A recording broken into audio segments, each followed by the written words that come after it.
لیکن کیا ان کے پاس یہ حق ہے کہ وہ جو فیڈریشن کا جو نیشنل اکاؤنٹیبلٹی بیورو ہے اس کو ختم کر دیں؟ میرے حساب سے وہ ہرگز نہیں ہے، کیونکہ جو فیڈریشن کے قوانین ہیں وہ تو تمام صوبوں کے اوپر اپلیکیبل ہیں، اور یہ جو قانون ہے یہ واضح طور پر یہ کہتا ہے کہ آپ نے کہ یہ تمام پاکستان میں، بلکہ فاٹا اور پاٹا تک یہ اپلیکیبل ہے اور اس پہ لاگو ہوگا۔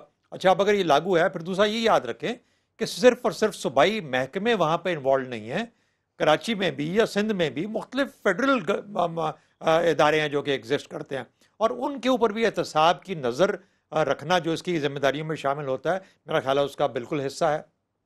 لیکن یہ ہو، اچھا یہ سوال اب آپ کا بڑا انٹرسٹنگ ہے، یہ یاد رکھیں کہ سندھ کے اندر سے غالباً 450 ایسے لوگ ہیں جن کو کہ نیب سندھ نے اپنے دائرے میں لیا، ان کو انویسٹیگیٹ کیا اور کم از کم 3 سے 4 ارب روپیہ ریکور کیا۔ ان لوگوں نے پیمنٹ کی، انہوں نے مانا، اپنا جرم مانا، اور انہوں نے پیسے واپس کیے، اور وہ پیسے سندھ گورنمنٹ کو نیب سندھ نے واپس کر دیے کہ یہ آپ کے خزانے سے چوری کیا ہوا پیسہ تھا، یہ آپ واپس لے لیجئے۔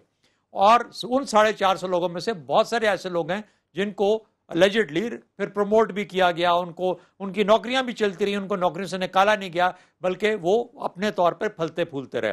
یہ ایک وہ ڈیوینس ہے، یا یہ وہ ایک اپنا جو نارم سے ہٹنے کا طریقہ ہے جو کہ سندھ گورنمنٹ کا کسی بوجو نظر آتا ہے، اور اس کے بارے میں ہم ان کے جو وزراء ہیں ان کے جب سنیں گے ان کی ایکسپلینیشن تو شاید بہتر طور پہ جان سکیں اور سمجھ سکیں۔ لیکن ایک اور چیز اگر مجھے اجازت دیں تھوڑا سا، جی انٹرسٹنگلی سینٹ کے اندر جہاں پر کہ پیپلز پارٹی کی میجورٹی ہے اس وقت، اور رضا ربانی صاحب جو کہ پیپلز پارٹی سے تعلق رکھتے ہیں، وہ ایک whole house of the senate کے اندر چند پروویژنز لا رہے ہیں، جس کے اندر کہ غالباً کل سے ڈسکشن سٹارٹ ہوگی کہ فوج کے جو ادارہ ہے اس کو بھی نیب میں شامل کیا جائے، غالباً جوڈیشری بھی ہے، اور یہ اگر فوج اور جوڈیشری کے اوپر سینٹ کا پورا ہاؤس یہ ڈٹرمن کر لیتا ہے کہ ہاں جی ان کو نیب میں ڈال دینا چاہیے، جو کہ ابھی نہیں ہے، اور اگر یہ ڈالنا ہے تو کیا یہ اس کے اوپر کچھ لے دے، کچھ پریشر کریٹ کرنے کی کوشش کی جا رہی ہے سندھ گورنمنٹ کی؟ اگر سندھ گورنمنٹ چیلنج کرتی ہے فیڈریشن کو نیب کے کانٹیکس میں، تو کیا پھر وہ یہاں پہ ماننے کے لیے تیار ہو جائیں گے کہ ہاں ان اداروں کو آپ شامل کر لیں کیونکہ یہ پیپلز پارٹی چاہتی ہے، یا ان کی لیڈرشپ چاہتی ہے، یا سینٹ چاہتی ہے کہ ان کو شامل کیا جائے؟ تو یہ بڑا ایک انٹرسٹنگ گمبھیر سی سچویشن ہے۔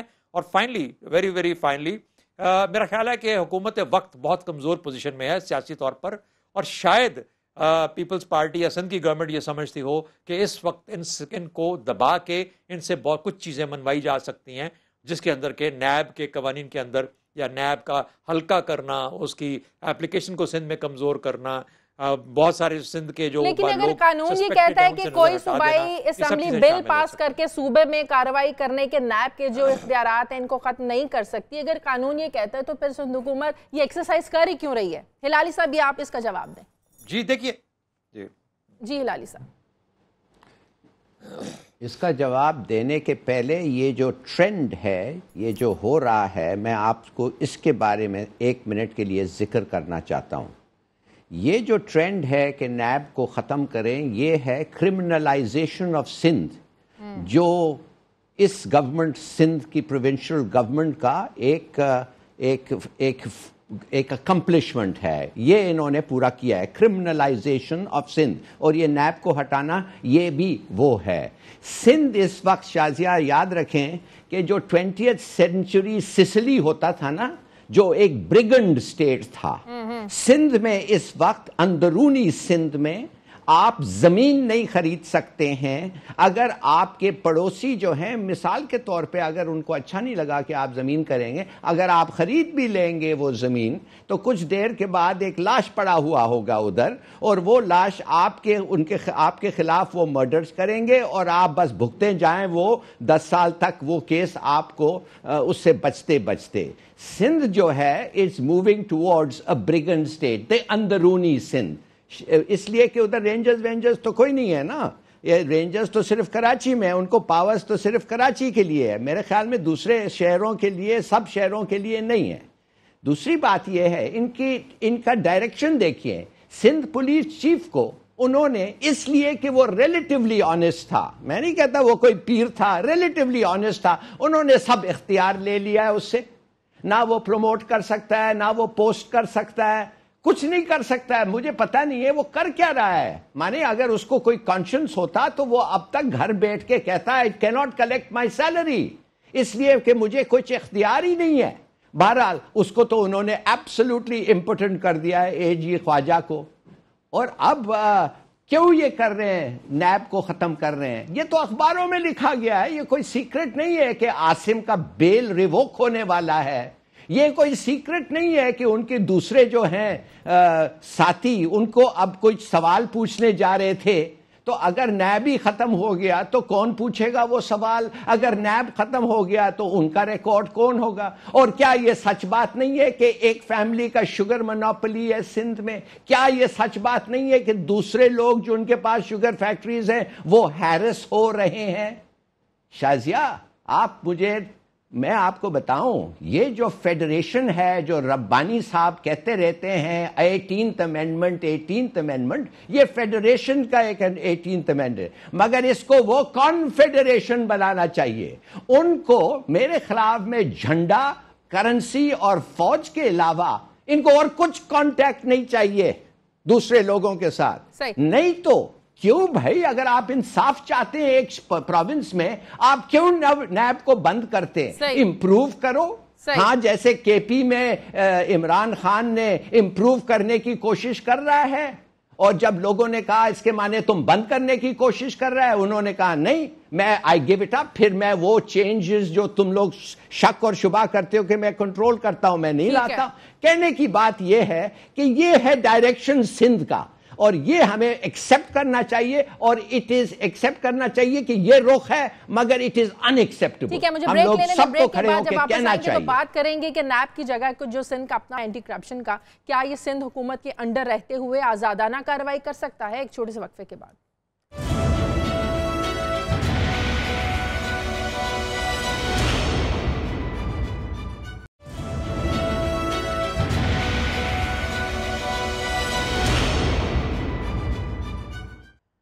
بریک کے بعد خوش آمد. خواجہ اظہار الحسن ایم کیو ایم کے رہنما ہمارے سے ٹیلی فون لائن پر موجود ہیں. بہت شکریہ خواجہ صاحب. یہ سندھ میں جو نیب آرڈیننس کو غیر مؤثر کرنے کی تیاریاں کی جا رہی ہیں, کل صوبائی اسمبلی میں بل بھی پیش کیا جائے گا, آپ کی پارٹی کا کیا رد عمل ہے اس پر؟ کیوں ضرورت پیش آ رہی ہے سندھ حکومت کو اس آرڈیننس کو ختم کرنے کی؟ بہت شکریہ. دیکھیں, یہ آج ہی ہم نے اسٹیٹمنٹ جاری کیا ہے کہ ہم اس کی کیٹیگری تو مخالفت کریں گے اسمبلی میں, اور ہمیں یہ بھی پتہ ہے کہ یہ اسمبلی میں مخالفت سوائے ایک خبر کے کوئی حیثیت اس لیے نہیں رکھتے کہ یہ تعداد میں زیادہ ہیں, اور آمرانہ طریقے سے یہ اپنے من پسند قوانین کو پاس کروا کر پھر اپنی بادشاہت کو مزید مضبوط کرنے کی کوشش کریں.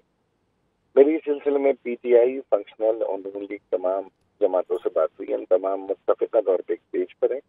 کل ہم 2 بجے سندھ اسمبلی کے اجلاس سے 1 گھنٹہ قبل اپنا بھی اجلاس کر رہے ہیں. مزید عمل بھی اس میں طے کریں گے. قانونی طور پر عدالت جانے کا بھی فیصلہ ہوا ہے, مشترکہ طور پہ ہوا ہے کہ عدالت بھی جائیں گے. ایک بات بلکہ میں ضرور کہوں گا, یہ تو میں نے آپ کو اپنی پارٹی کا واضح موقف بتایا اور اب تک کے ہونے والے تمام معاملات, لیکن ایسا لگتا ہے کہ پیپلز پارٹی نے طے کر لیا ہے کہ اب انہوں نے کبھی بھی وفاق میں نہیں جانا. انہوں نے یہ بھی شاید طے کر لیا ہے کہ سندھ کے دیہی علاقوں تک ہی انہیں محدود رہنا ہے. تو ساری قانون سازیاں وہ اسی بات کو مد نظر رکھ کے کر رہے ہیں. خواجہ صاحب, ہر فیصلے کے پیچھے کچھ محرکات ہوتے ہیں, کچھ مقاصد ہوتے ہیں. آپ کے نزدیک پیپلز پارٹی یہ فیصلہ کیوں کرنے جا رہی ہے؟ کیوں اس آرڈیننس کو ختم کرنے کی ضرورت پیش آئی اب جبکہ الیکشنز میں 1 سال رہ گئے؟ میں تو یہی بات کہوں گا کہ یہ 1999 کا رونا آج کیوں ہو رہا ہے؟ بھائی, آپ کے لیڈر آف اپوزیشن نے, لیڈر آف ہاؤس, وزیر اعظم پاکستان سے مل کر مشاورت کر کے تو چیئرمین نیب تعینات کیا. اگر آپ کو نیب منظوری نہیں تھی تو آپ چیئرمین نیب کی تعیناتی میں بغلیں بجا رہے ہیں, تصویریں کھنچوا رہے ہیں. آپ اسی طرح سے اسٹینڈنگ کمیٹی اکاؤنٹس میں بیٹھے ہوئے ہیں. آپ حکومت کے ساتھ کہیں مشاورت کر لیتے ہیں, اور کہیں آپ وفاق کو, حکومت کو نہیں. لیکن میں دوبارہ کہہ رہا ہوں, یہ پی ایم ایل این کے خلاف نہیں ہے. یہ قانون انہوں نے فیڈریشن آف پاکستان کے خلاف لے کر آ رہے ہیں. صوبائی حکومتیں 18ویں ترمیم کے بعد علیحدہ ریاست نہیں بن جاتی, وہ پاکستان کا حصہ ہیں, اور پاکستان کی جو فیڈریشن ہے اس کے تصور کو ختم کرنے کے یا نہ ماننے کے مترادف ہے.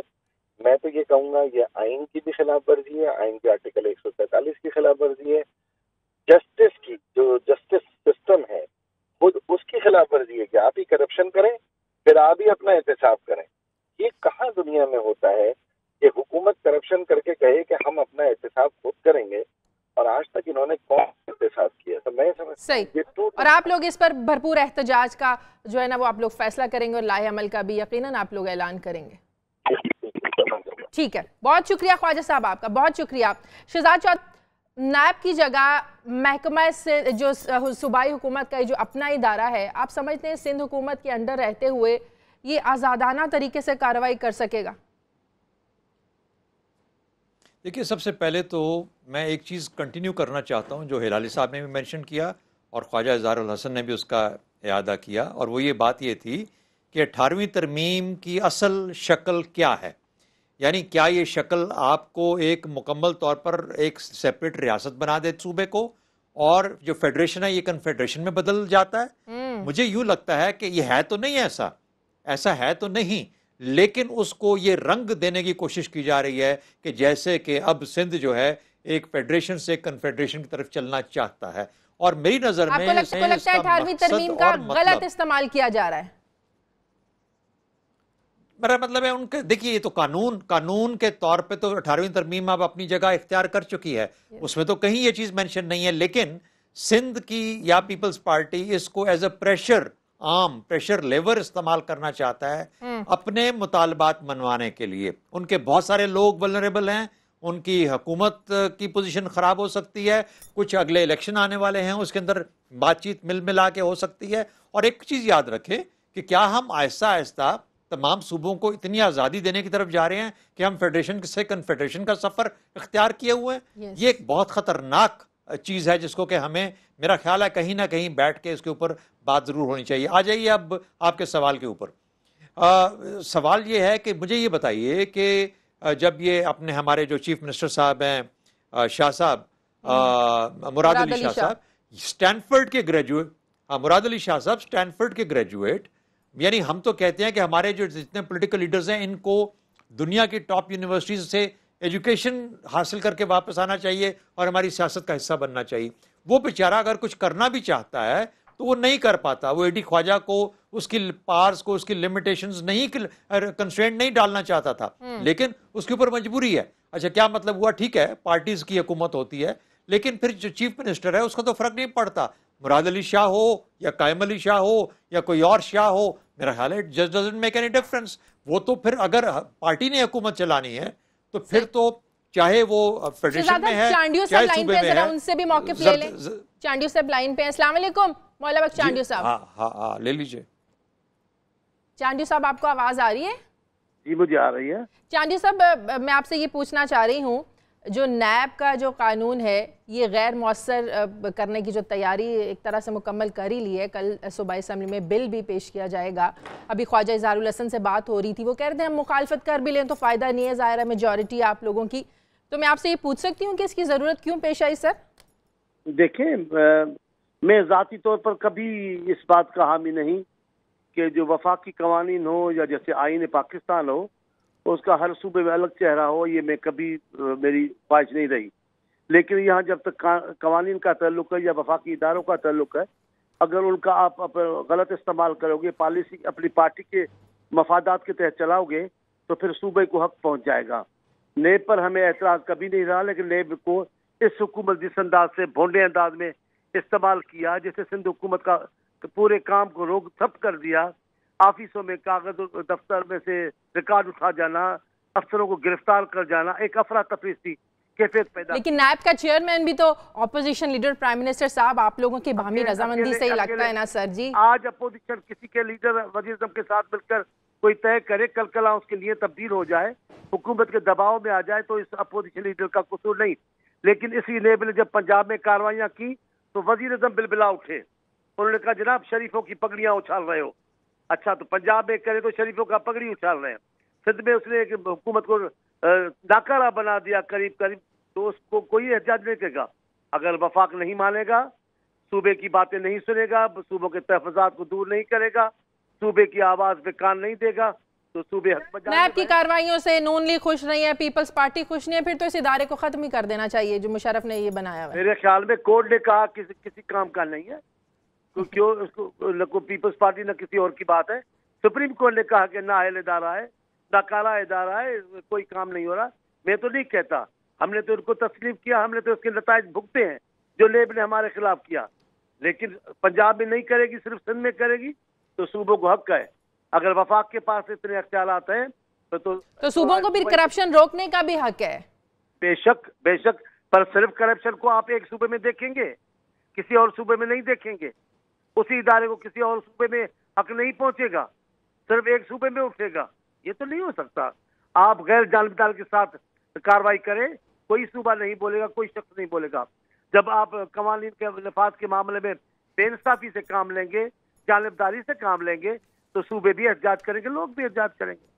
ٹھیک ہے، بہت شکریہ چانڈیو صاحب آپ کا۔ ہلالی صاحب، نیب کی کارروائیاں نون لیگ برداشت کرتی ہے پنجاب میں، نہ پیپلز پارٹی برداشت کرتی ہے سندھ میں، پھر تو واقعی اس کو ختم ہو جانا چاہیے اس ادارے کو۔ دیکھیے یہ جو لوگ نہ برداشت کر رہے ہیں یہ کون سے لوگ ہیں اور کون سے پارٹی کے سربراہ ہیں اور ان کا بیک گراؤنڈ کیا ہے اور ان کا ہسٹری اور ریکارڈ کیا ہے؟ یہ سب تو کرمنلز ہیں، یہ سب جیل گئے ہیں، اوپر سے نیچے تک کچھ نہ کوئی تو جیل گیا ہے نا۔ تو میں یہ آپ کو پوچھنا چاہتا ہوں کہ جب آپ ایسے لوگوں سے پوچھیں کہ نیب کو جب ان کے پاس آتا ہے تو وہ آبجیکٹ کرتے ہیں تو کیا کریں؟ نیب کو کیا کرنا چاہیے آپ مجھے بتائیں۔ اگر وہ ایمانداری سے کام کرتے ہیں وہ کہتے ہیں آپ ڈسکریمنیٹ کر رہے ہیں، جب وہ ایمانداری سے نہیں کرتے ہیں اور بالکل وہ بھی اب آپ دیکھیں گے یہ جو ڈیسیشن آئے گا جے آئی ٹی کے اس وقت اور ان کے کیا سٹرکچرز ہوں گے نیب کے بارے میں، ایف آئی اے کے بارے میں اور دوسرے جو ایف بی آر کے بارے میں، آپ دیکھیں تو سنیں تو صحیح وہ کیا کہیں گے ان اداروں کے بارے میں۔ تو یہ سب ادارے کیسے کرمنلائز ہو گئے ہیں؟ اس لیے کہ یہ لیڈرز جو ہیں یہ خود کرمنلائز ہو گئے ہیں، یہ پارٹیز جو ہیں یہ کرمنلائز، سوسائٹی پاکستان میں کرمنلائز ہو گیا ہے شازیہ۔ اور مجھے ایک فکر ہے، آپ بتائیں جب پولیس فورس آپ کا ہوتا ہے، جب اینٹی کرپشن کا ہر ادارہ آپ کا ہوتا ہے اور دنیا آپ کو کہتی ہے کہ ایک فائل نہیں موو کر سکتا سندھ سیکریٹریٹ میں جب تک رشوت نہ دیں، آپ مجھے بتائیں ہم کس کے پاس جائیں انصاف کے لیے؟ صحیح۔ کیا ہم بغاوت پہ شروع ہو جائیں؟ کیا ہم ججز کے پاس جائیں؟ وہ کہیں گے ہم تو نہیں دیکھ سکتے، خدا جانے کوئی نہ کوئی ایک رول تو ہوگا کہ وہ ڈائریکٹلی آپ ان کے پاس نہیں جا سکتے۔ تو where are we to go؟ یہ جو بیچارہ یہ جو آدمی ہے غریب ہے جس کے ساتھ حماقتیں اور کیا کیا نہیں ہو رہے ہیں، جو وڈیروں کے ہاتھ پہ لوگ سفر کرتے، کیا کریں وہ؟ ٹھیک ہے خدا کے لیے یہ تو society, it's impossible to accept such a society۔ ٹھیک ہے، مجھے بریک لینی ہے، دیتے ہیں۔ بریک کے بعد جب واپس آئیں گے تو بات کریں گے کہ اگر بھگت سنگھ فریڈم فائٹر ہے اور اپنی قوم کا ہیرو ہے تو برہان وانی اور سید صلاح الدین آخر دہشت گرد کیوں؟ ایک چھوٹے سے وقفے کے بعد۔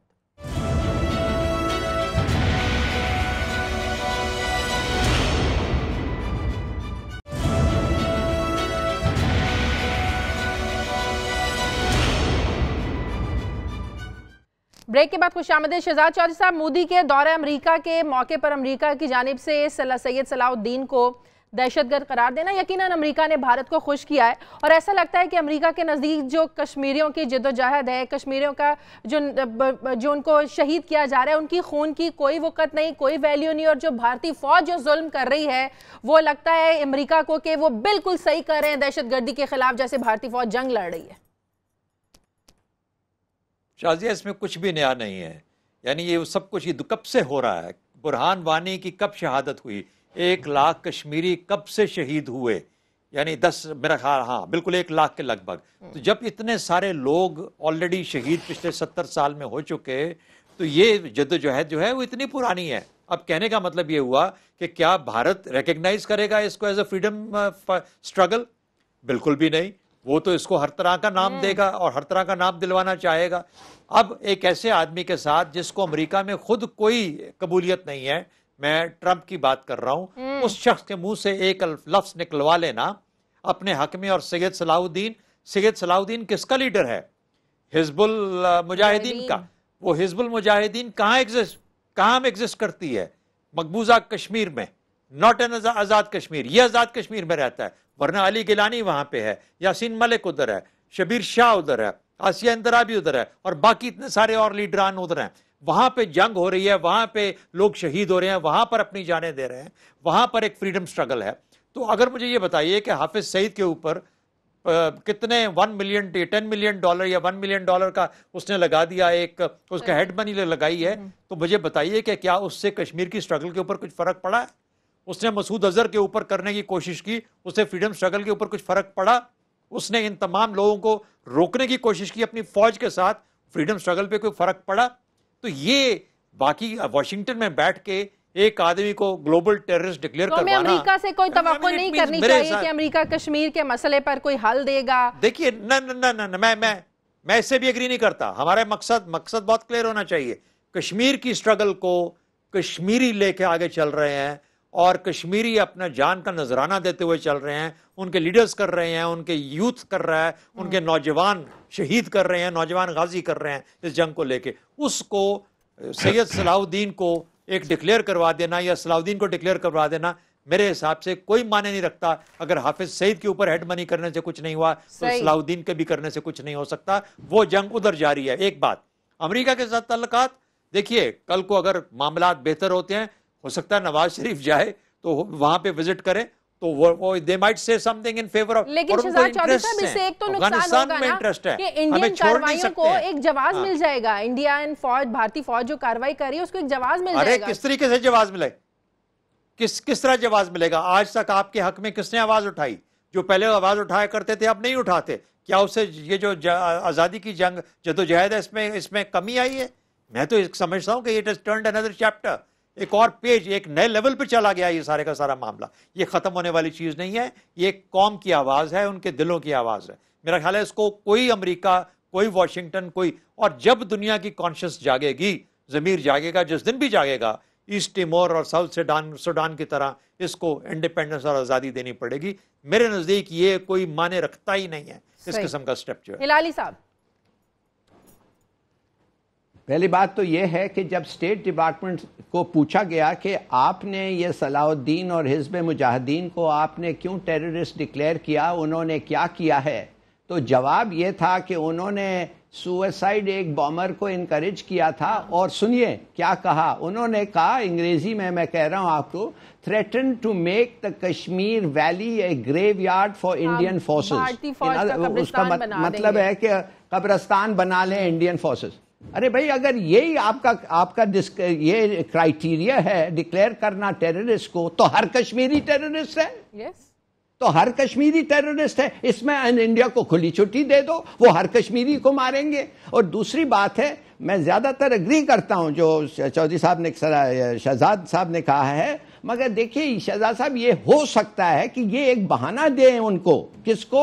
انڈین فورسز کو، کہ وہ کہیں کہ بھئی ہم پاکستان آ گئے، ہم پاکستان کو بوم کرنے پہ یا ڈرون جو بھی کرنے پہ، اس لیے کہ ایک major international terrorist so called declared by the United States Pakistan میں رہ رہا ہے. تو یہ بات کو مد نظر ہمیں رکھنا چاہیے. دوسری بات پلیز انڈرسٹینڈ، دوسری بات، دووال نے تو کہہ دیا، دووال نے تو کہہ دیا ہے نا کہ میں پاکستانیوں کو استعمال کروں گا پاکستانیوں کو مارنے کے لیے. اور وہ کہا اس نے as the policy of the government جو آ رہی ہے مودی کا. دوسری بات، یہ صحیح بات نہیں ہے کہ کیا کہتے ہیں کہ وہ اس گلبشن نے کنفرم کیا، گلبشن یادو نے کنفرم کیا کہ یہی ہماری پالیسی ہے. ہم آتے ہیں ادھر اور ہم نہ صرف پاکستانیوں کو دیتے ہیں کہ اپنے لوگوں کو مارے اور اپنے لوگوں کو، مرسنریز کو، انفلٹریٹرز کو لاتے ہیں. ہمارا پالیسی یہ ہے کہ 30-40 لوگوں کو ہم اکراس دا بارڈر لا کے لڑاتے ہیں سی پیک کے خلاف. اور یہ تو آپ کے پاس ایک دووال کا سٹیٹمنٹ ہے، ایک گلبشن کا سٹیٹمنٹ ہے. اور اب میں آپ کو بتاؤں، یہ it's not a joking matter. یہ جو لیڈی ہے اس کا نام میں جو لکھا سنتھیا ہال میں اخبار میں پبلش کیا ہے, میں پورا پڑھ سکتا ہوں, اس فون پہ ہے, جس میں اس نے کہا ہے کہ ہندوستان کا رو کا ایک آفیشل سے اس کا انٹرویو ہوا, کوٹ سینئر آفیشل فرام رو, جس نے ان کو یہ کہا کہ ہم بڑے خوش ہیں کہ سیریا میں یہ لڑائی ختم ہو رہی ہے, آئیسس کے جو لوگ ہیں جو ہم نے کلٹیویٹ کیا ہے سیریا میں وہ واپس آ رہے ہیں, وہ افغانستان میں آئیں گے, پاکستان میں آئیں گے, اور سنیے اگر ضرورت ہو if necessary we will arm them with nuclear assets, اگر ضرورت ہو ہم ان کو نیوکلیئر ویپنز دے سکتے ہیں. یہ پڑھا ہوا ہے, میں پڑھ سکتا ہوں, سنتھیا ہال. تو مجھے آپ سے پوچھنا چاہیے, یہ سب تو چھپ رہا ہے بھائی. اور یہ ٹرمپ, دیکھیے ٹرمپ کا پرابلم یہ ہے کہ وہ آدھا دیوانہ ہے. آپ کو پتا ہے کیا ہو رہا ہے نا امریکہ میں, کانگریس مین اکٹھے ہو رہے ہیں, وہ اکٹھے ہو کے ایک نیا لا پاس کر رہے ہیں جس میں وہ کہہ رہے ہیں کہ we have the right to declare a president incapable of being president. وہ کر رہے ہیں, وہ دونوں بائی پارٹیزن سپورٹ آ رہا ہے ان کو, ریپبلکن سے اور ڈیموکریٹ سے. تو ہم ایک بڑے انفارچونیٹ جگہ میں ہیں. ہم ایک بلڈ تھرسٹی مرڈرر موڈی مسلمانوں کا زہریلا دشمن ایک طرف, اور ایک آدھا پاگل امریکن پریزیڈنٹ جو بغیر سوچے بکتا رہتا ہے اور جو بھی کرتا ہے, اور ہر دن رات کہتا ہے کہ میں بم کروں گا اور یہ کروں گا اور وہ کروں گا, اور کچھ حد تک کرتا بھی ہے. تو دس از اے ویری ڈینجرس ٹائم. مگر یہ بات ہمیں یاد رکھنا چاہیے کہ انڈیا نے کہا ہے کہ اب ہم پاکستانی لوگوں کو جو ہم ان کو ریکروٹ کر رہے ہیں, ہم ان کو نیوکلیئر ایسٹس بھی دے سکتے ہیں. کمال ہے. شہزاد چوہدری صاحب کچھ کہہ رہے تھے آپ. ہاں دیکھیے, میں کہہ رہا ہوں کہ 7 لاکھ انڈین فوج کشمیر میں ہے, اور اب سے نہیں ہے, بڑے عرصے سے ہے. اچھا, یہ 7 لاکھ فوج پاکستان کی مکمل فوج سے زیادہ ہے, یعنی فوج پلس پیرا ملٹری, ان دونوں کو ملا دیا جائے, ان کی بارڈر فورسز ہیں ان کو بھی ملا لیا تو 7 لاکھ کے قریب بنتے ہیں. یہ 7 لاکھ کشمیریوں کو خاموش نہیں کروا سکے, نہ ہی کروا سکتے ہیں. یہ بلکہ ہاتھ جوڑ رہے ہیں, کسی طریقے سے رستے ڈھونڈتے ہیں کہ ان کے ساتھ بات چیت کر کے معاملے کو طے کیا جائے. کشمیری اپنی آزادی کے لیے اس سے ہٹ نہیں رہا ہے. اس کے 2 پلانکس ہیں مودی کی سوچ کے. ایک ہے پاکستان کو نیوٹرلائز کرنا, اتنا پریشر میں ڈال دو کہ وہ کشمیر کے بارے میں سوچے بھی نہ, بات بھی نہ کرے, اور کشمیری کو کوئی کسی قسم کی سپورٹ نہ دے سکے. یہ انٹرنل پریشر پاکستان پہ. اور دوسرا, کشمیریوں کے اوپر اپنے فوج کا یاد رکھیں, اگر وہ دہشت گرد قرار دیتے ہیں, جو کہ ان کی نظر میں ہر کشمیری دہشت گرد ہے, تو اگر وہ سوچتے ہیں اور یہ کہنا چاہتے ہیں اور اس طریقے سے اپنا اظہار کرتے ہیں, اور ٹرمپ کی بجائے خود ان میں جان ہونی چاہیے کہ یاسین ملک کو اور علی گیلانی کو, ان سب کو ٹیررسٹ ڈکلیئر کرے, کیونکہ وہ ساری لیڈرشپ وہاں بیٹھی ہوئی ہے. تو پھر میں دیکھنا چاہوں گا ان کشمیریوں کا ریئیکشن انڈیا کے اندر. آپ یاد رکھیں article 370 of the constitution in کا جو ہے وہ کلیئرلی ان کی پوزیشن کو ڈیفائن کرتا ہے. اس کو آج تک یہ بی جے پی اور یہ جو مودی ہے ہلا نہیں سکتا, اس کو چھیڑ نہیں سکتا ان کے کانسٹیٹیوشن کے اندر سے. تو میرا کہنے کا مطلب یہ ہوا کہ it's not going to be that easy. Let them, جب داعش آتا ہے پاکستان کو اپنی جنگ علیحدہ لڑنی ہے. پاکستان کو انڈیا کے سپانسرڈ جو لوگ ہیں ان کے خلاف بھی لڑنا ہے, انڈیا کے خلاف بھی لڑنا ہے. یہ جنگ ہماری جاری ہے, اور ہم پاکستان اپنی جنگ لڑے گا, کشمیری اپنی آزادی کی جنگ لڑ رہے ہیں. مجھے کوئی ڈاؤٹ نہیں ہے کہ آئی تھنک اگر ہم ڈس ایگریگیٹ کریں ان چیزوں کو, تو مودی کے اندر جو وہ سمجھتا ہے کہ وہ اچیو کر سکتا ہے, I don't think he has. اگر وہ کر سکتا ہوتا تو یقین مانیے پچھلے 3 سال میں جب سے وہ آیا ہوا ہے, یا 4 سال میں, وہ اب تک کچھ نہ کچھ کا. He doesn't have the capacity, he doesn't have the ability. اس کے اپنے لوگ, اپنی فوج, اس کے ایئر فورس کے بارے میں آرٹیکل آیا, آپ اس کے اپنے ہی امریکہ کے اندر جو انڈین ایک ہے اس نے لکھا ہے, اس کو پڑھنے سے تعلق رکھتا ہے کہ اس کی کتنی کمیاں, کیا اس کے حالات ہیں. سملرلی ملٹری آرمی, اس کے کمانڈر ڈرے ہوئے ہیں, وہ خود نہیں وہ کچھ کرنا نہیں چاہتے پاکستان کے یا کشمیریوں کے خلاف. اتنے خوف زدہ ہیں وہ لوگ, اور اپنی انیڈیکویسیز کو وہ جانتے ہیں, سمجھتے ہوئے. میں سمجھتا ہوں کہ let Modi be what he is, وہ خود ہی اپنے آپ کو گرائے گا. اور ٹرمپ کا جو انجام ہونے والا ہے, اگر اس دفعہ نہیں تو مودی اگلے ٹرم میں ضرور اس انجام کو پہنچے گا. ٹھیک ہے, مجھے بریک لینی ہے. بریک کے بعد جب واپس یہ پروگرام کے آخری حصے میں ڈسکس کریں گے کہ 1 ہفتہ رہ گیا ہے, کیا جی آئی ٹی کی تحقیقات مکمل ہو پائیں گی. ایک چھوٹے سے وقت کے بعد.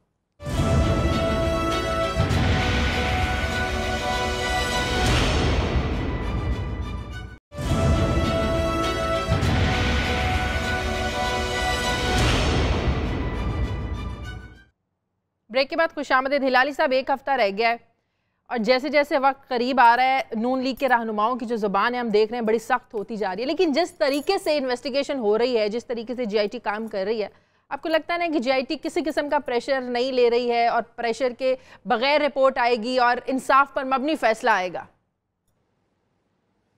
بالکل صحیح کہا آپ نے، یہ ان کا فیلنگ ہے اور میں بتاتا ہوں کیوں ہے یہ۔ جو اگر آپ ان کی تقریریں سنیں شازیہ، تو یہ جو اصل وہ جھاگ کو اگر نکال دیں، وہ فروتھ اینڈ ببلز جو ہوتا ہے ان کی تقریروں کے اوپر، اگر وہ نیچے دیکھیں تو وہ بڑا سیریس ہے۔ وہ بیسکلی یہ اناؤنس کر رہے ہیں کہ جو بھی ہو گیا ہم سپریم کورٹ کا فیصلہ ہمارے لیڈر کے خلاف ایکسیپٹ نہیں کریں گے، اور ساتھ ساتھ انہوں نے یہ کہا ہے ہم نہ صرف نہ ایکسیپٹ کریں گے، ہم ریزسٹ کریں گے۔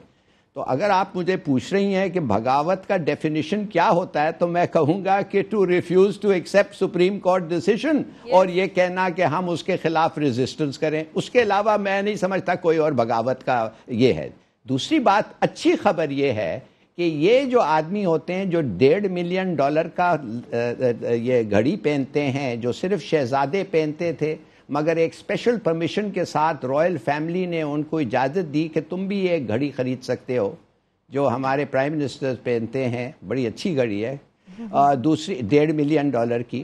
اور جو لوگ پراڈو اور مرسیڈیز میں گھومتے ہیں اور سٹارچ سلوار اور مہنگے مہنگے آئی فونز میں، آپ یقین کریں کہ جب وہ وقت آتا ہے وہ بڑے کوائٹلی جیل چلے جاتے ہیں۔ دوسری اچھی خبر یہ ہے کہ ان کے جو ساتھی ہیں وہ عموماً تاجر ہوتے ہیں۔ وہ تاجر جو ہوتے ہیں وہ رشوت دیتے ہیں مگر ٹیکس نہیں دیتے۔ ان کو پتہ ہے کہ رشوت دیتے ہیں مگر ٹیکس نہیں دیتے، تو اگر آپ ان کو پکڑنے لگیں تو وہ بھی آرام سے جیل چلے جائیں گے، وہ کچھ وہ فس نہیں کریٹ کریں گے۔ تو یہ جیسے آپ نے صحیح کہا، یہ آپ کی انالیسس سے مجھے بھی سمجھ آ رہی ہے کہ کس قسم کا فیصلہ آنے والا ہے، کچھ مجھے بھی سمجھ میں آ رہی ہے۔ شہزاد چودھری صاحب، اچھا میں ایک اور تھوڑا سا ایک آلٹریشن ہلالی صاحب کی بات جو انہوں نے کی ہے اس کو کرتا ہوں آگے کی طرف۔ میرا خیال ہے ان کے جو دوست ہیں یا جو ان کے ساتھی ہیں، جو ان کے سپورٹرز ہیں نا، جب ان کو یہ پتہ چل جائے گا، کیونکہ سب کے سب ٹریڈرز ہیں، سب کے سب بزنس مین ہیں، سب کے سب اپنے مالی فوائد دیکھنے والے ہیں، تو میرا خیال ہے کہ یہ بڑی آسانی کے ساتھ اگلے آنے والے لوگوں کے ساتھ یا کسی اور کے ساتھ معاملہ بھی طے کر لیتے ہیں۔ یعنی وقت آنے پہ یہ جو ڈپینڈنس ہے نا، ہاں، کہ یہ ڈیپینڈنس ہے نا کہ بھئی یہ شاید ہم، اگر مجھے یاد آتا ہے جب یہ نواز شریف صاحب واپس آئے تھے، جب یہ باہر تھے اور واپس آئے تھے، انفارچونیٹلی یہ اتنی بڑی 2/3 میجورٹی والی گورنمنٹ کو چھوڑ کے گئے تھے، not a single man reached, اور سنا یہ ہے کہ پرویز رشید صاحب رو رہے تھے، کوئی نہیں پہنچا تھا ایئرپورٹ پہ، اور ان کو رو رہے تھے، ان کے آنسو نکل رہے تھے کہ میرے لیڈر کا حال کیا کیا۔ اچھا، یہ روف کلاسا نے پچھلے دنوں کل پرسوں اخبار میں اپنے ایک آرٹیکل میں لکھا ہوا تھا، کہنے کا مطلب یہ ہوا کہ یہ سیاست پاکستان کی بہت عجیب ہے، اور مجھے حیرانگی ہوتی ہے سعد رفیق صاحب کے اوپر کہ کس چیز کی پریشانی ہے یار آپ کے ہاں؟ کیا لیڈر ختم ہو جائیں گے؟ خدا نہ خواستہ کل کچھ ہو جائے نواز شریف کو تو کیا پی ایم ایل این ڈوب جائے گی، ختم ہو جائے گی؟ ہماری سیاست اور جمہوریت ختم ہو جائے گی کیونکہ نواز شریف صاحب کو خدا نہ خواستہ اللہ نہ کرے کچھ ہو جائے، یہ کچھ اور یہ بیمار ہو جائیں، نہ کر سکیں اپنی حکومت کو، تو then what will P M L N do? آپ کا مطلب ہے جس طرح پیپلز پارٹی کے لوگوں نے پیپلز پارٹی کا مستقبل دیکھتے ہوئے فیصلہ کیا پی ٹی آئی میں جانے کا، یہاں بھی ایسے لوگ شامل؟ سیاست اور جمہوریت کے اندر ہی آپ کا حل ہے۔ آپ کو you have leaders, you have so many, let Saad Rafiq be made the next prime minister of Pakistan. کیا مسئلہ ہے آپ لوگوں کو کہ کیوں نہیں یہ اگلے 6 مہینے 8 مہینے سال چلاؤ، ایک اور الیکشن لڑو؟ آپ لوگوں نے لوگوں کی عوام کی جی آئی ٹی میں جانا ہے، آپ جائیے، اور وہاں پہ جا کے اپنا فوج پاکستان کی الیکشن نہیں لڑے گی، they are not the candidates, let me assure everybody in the political field, وہ ہماری پاک افواج نے الیکشن نہیں لڑنا، آپ ہی لوگوں نے لڑنا ہے، آپ ہی لوگوں میں سے لوگ ریٹرن ہوں گے نیشنل اسمبلی میں اور پھر حکومتیں بنائیں گے۔